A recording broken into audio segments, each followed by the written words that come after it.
Today I have some very important news that I really need Queenslanders to listen to, and together we can get through this because our number one goal is to keep Queenslanders safe. So overnight we have had 9 positive cases of COVID, but they are in hotel quarantine, and more than 13,000 tests. And I really want to thank people who've come out in their thousands to get tested, but we still want more people to get tested. We want to see higher testing rates, especially in those areas we outlined yesterday.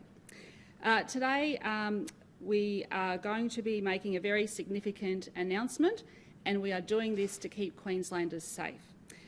We know that this UK strain is highly infectious. It is 70% more infectious, and we are going to go hard and we are going to go early to do everything we can to stop the spread of this virus.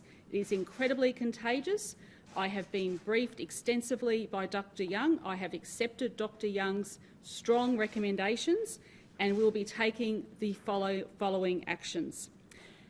Greater Brisbane will be entering a 3-day lockdown. That will be Metro North, Metro South, West Moreton. So let me go through the council areas to make it very clear for everybody. The areas that will be declared Greater Brisbane will be the council areas of Brisbane, Logan, Ipswich, Moreton and Redlands.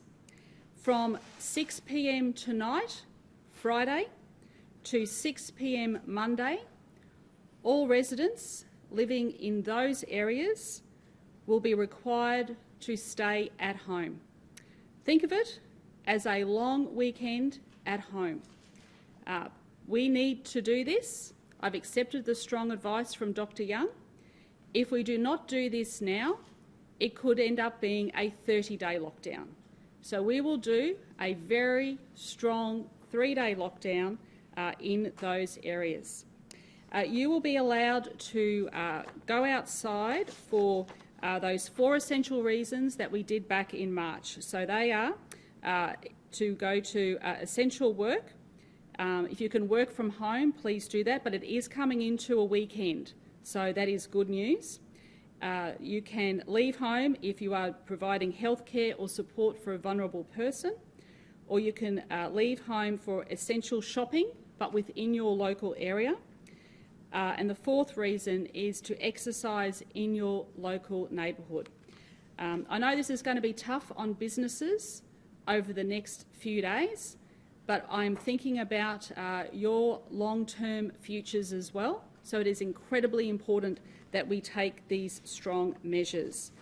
Now, the other thing we'll be doing, which we haven't had to do before, and once again, I'm taking the strong recommendations of Dr. Young, and we will be mandating masks in those areas if you are leaving home. So if you are leaving home, you are leaving your place of residence from 6 p.m. Friday to 6 p.m. Monday, and you are living in those council areas again, let me say them again, Brisbane, Logan, Ipswich, Moreton and Redlands, you must wear a mask. There are plenty of masks out there. If you are a child, under 12, you do not have to wear a mask. So Dr. Young, will go into a bit more detail about that. So we are doing this to make sure that we keep Queenslanders safe. These are tough, strong measures. Like I said, this is incredibly infectious. We are going into National Cabinet. I've just advised all of my colleagues that we are declaring that Greater Brisbane area a hotspot, and I'm also asking my colleagues from other jurisdictions to also declare Greater Brisbane a hotspot until we get through this together. I'll hand over to Dr. Young, but if you are in Brisbane, in those Greater Brisbane areas, and you may have planned a vacation over this weekend, I'm so sorry, but you will not be able to go. You will have to reschedule until Tuesday. So please, everybody, let's be in this together. Let's stay at home. Look at it as a long weekend at home with your family and friends. You are allowed 2 visitors to your home. Once again, we did that back in March and April, if that is required, other than your household members, but that would be for specific purposes such as supporting someone. So look, I'll hand over to Dr. Young. We are advising all the hospitality industry at the moment. We are advising businesses. It is going to be tough on everyone for these 3 days, but I think everybody in Queensland, especially in that Greater Brisbane area, knows that what we are seeing in the UK at the moment and other places around the world is high rates of infection from this particular strain, and we do not want to see that happening here in our great state, and that is why we are taking those strong actions today.